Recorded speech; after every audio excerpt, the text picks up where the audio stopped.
Nous vous en parlions il y a quelques jours, le Cameroun a enfin démarré le déploiement de son visa électronique et a annoncé une date officielle de lancement, le 30 avril 2023. C'est par l'intermédiaire d'un communiqué de presse que le gouvernement camerounais a officialisé le déploiement du e-visa. Aucun tarif n'a pour le moment fuité, mais il y a fort à parier que le montant se rapprochera du coût du visa classique actuel, qui se rapproche des 125 € par personne, l'un des plus chers dans le monde pour des touristes. Tout se déroulera sur un site internet dédié d'or et déjà disponible, evisacam.cm. Actuellement, on peut déjà remplir des dossiers sur le site et obtenir un statut payé alors qu'aucun paiement n'est effectué. Ces demandes n'aboutiront bien sûr pas d'ici le 30 avril, date de lancement. Visamundi vous proposera un service d'accompagnement sur cette démarche dans les semaines qui viennent.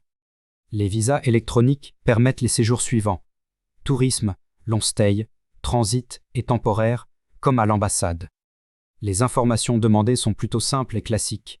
Identité, titre de voyage, profession, type de visa demandé, avec notion de visa express, ce qui est assez rare et paradoxal dans une démarche électronique, et entrée simple ou multiple.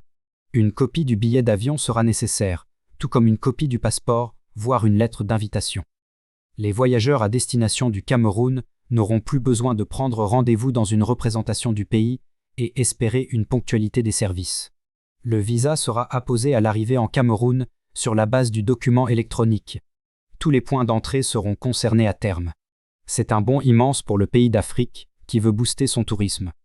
Le Cameroun est un pays qui possède de nombreux atouts touristiques, mais qui n'est pas encore une destination touristique très prisée. Le pays est souvent décrit comme « toute l'Afrique dans un seul pays ». Il offre une grande diversité de paysages, allant des plages de sable blanc de Kribi aux montagnes du mont Cameroun. Le pays possède également des sites inscrits au patrimoine mondial de l'humanité de l'UNESCO, tels que le parc national de la Sanga et la réserve de faune du Dja. Le parc national de Campo-Mahan offre également des infrastructures touristiques, telles que des écologes et des pistes de vision. https://www.youtube.com/watch VQ5CR14 LA8Z8. Le pays ne reçoit que moins d'1 million de touristes chaque année. Les sites touristiques ne sont pas suffisamment aménagés, promus ou sécurisés, ce qui décourage les agences de voyage. Malgré cela, le Cameroun possède un potentiel touristique important et pourrait devenir une destination touristique majeure s'il investit dans le développement de son industrie touristique, comme avec cette visa. Retrouvez la suite de nos articles sur l'actualité des visas électroniques sur le site de l'agence Visamundi.